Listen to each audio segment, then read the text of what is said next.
Yaran! Ayan, ang init-init. Ayan, at pag si Tita Uwi na nga ay nasa bahay, ganito lang talaga hitsura ko, guys. But this time, nag-colored ako ng lips. Yes. Sausawan. Ang ating bulad sarap.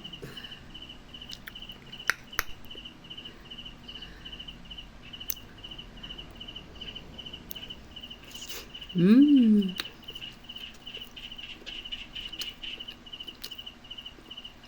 Bulad. Mmm.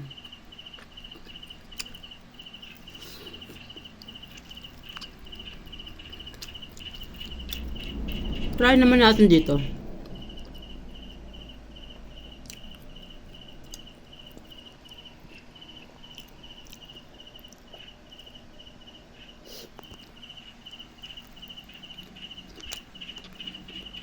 Ang sarap din siya, ah.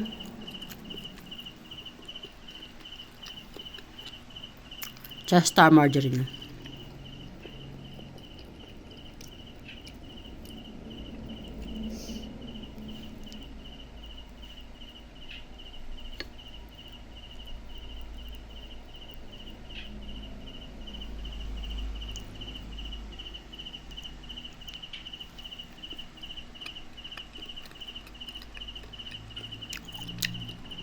Lahat sila masarap. Mmm. In fairness.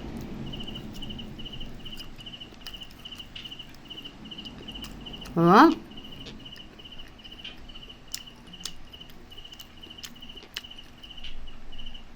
Alam nyo guys, pag nalulungkot ako, kung ano yung kinikrave ko, niluluto ko kaagad. Yes.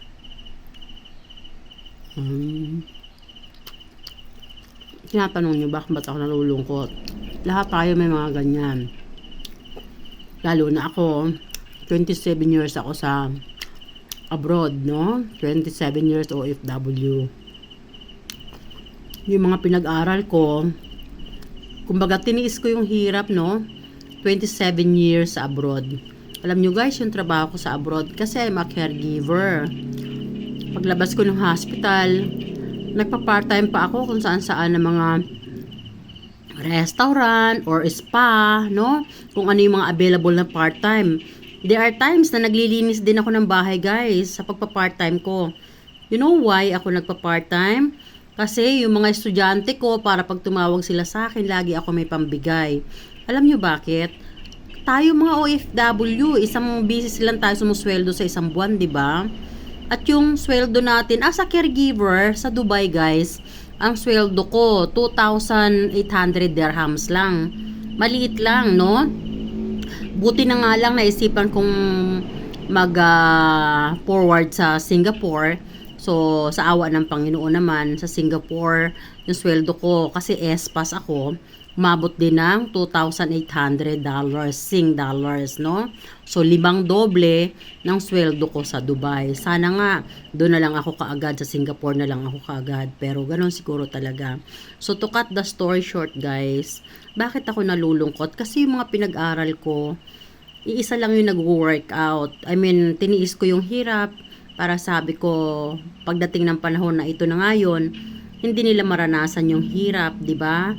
So, lahat sila nasa pleasure life, pero parang ayaw nilang gamitin yung pinaghirapan kong pinapagpapaaral sa kanila.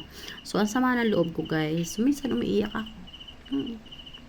Sabi ko sa sarili ko, hindi nila kasi ramdam yung pagod ko. Hindi nila alam kung ano yung hirap na pinagdaanan ko para mapag-aral ko sila. Sa Dubai kasi guys, pag ako nagpa-part-time, halimbawa nagpa-part-time ako noon, lalo na pag ang part-time ko ay linis ng bahay. Minsan pagbababa ako ng bus, hindi naman right away, bahay na eh. Malayo. Akala ko, pawis yung tumutulo sa akin, yung pala dugo na, dugo galing sa ilong ko. Ganun kainit kasi sa Dubai. Pag lalo na guys, pag yung buwan ng June. Pasensya na kayo, masyado lang ako nagiging emotional. Pagbuwan ng, nagsisimula ang ano doon guys, ang init doon. February hanggang August. So, pinakang mainit doon, May, June, July. Minsan, pagbababa ako ng bus, sobrang init. Akala ko, pinagpapawisan lang ako. Pero pagpunas kong ganun, yung dugo, ayaw na mag-stop. Minsan, pagpatak ng dugo sa kamay ko, gumagalaw pa. Ginaganyan ko pa yung dugo. Then, many times na nag-faint ako, no? Bumabagsak ako habang naghihintay ako ng bus. Kasi nauubusan ako ng dugo. Nauubusan ako ng hemoglobin. Yun yung mga hirap, guys. Pinagdaanan ko para silang lahat ay mapagtapos ko. Kaya minsan sobrang lungkot ko. Sabi ko, napakaraming bata na gusto mag-aral. Pero wala pa paaral sa kanila. Pero yung mga pamangkin ko, yung isang anak ko, anay ko, nursing pa naman siya. Tapos 2 beses nag-board. Meron silang isang ako na nagtiyaga magpaaral sa kanila. Kahit dumating ako sa point na napaka-weak ng katawan ko. Dahil sobrang pagod nga. Pero tiniis ko yun para sa kanilang lahat. But still, I am thankful to God kasi meron akong yung bunso ko na nagsikap siya talaga.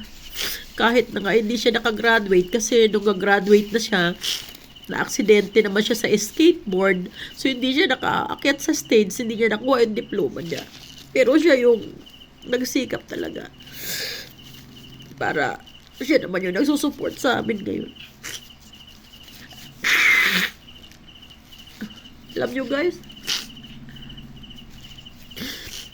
kaya pag may nagja-judge sa akin, sabi ko sa sarili ko, bago nila ako i-judge, siguraduhin lang nila na kaya nilang daanan yung pinaghirapan ko.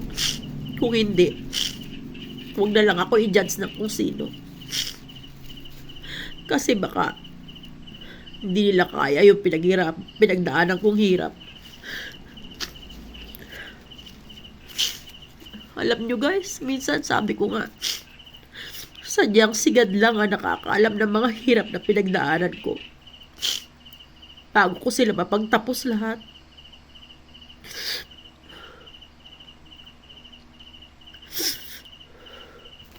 Can you imagine 27 years? Tiniis ko yun.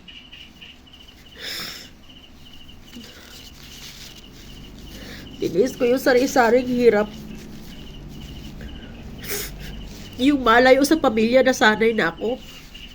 Pero yung hirap ng trabaho na pinagdaanan ko.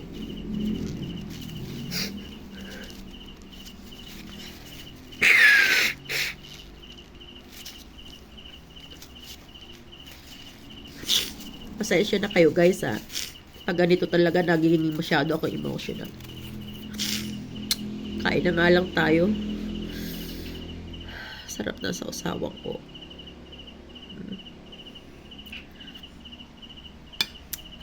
Ang haba na ng video ko, kadadrama ko sa buhay. Pasensya na kayo ha. Ayan, kain na tayo.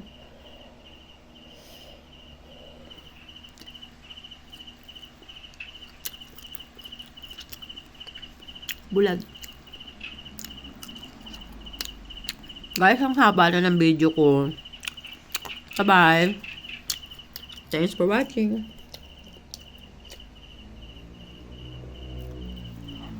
Bye.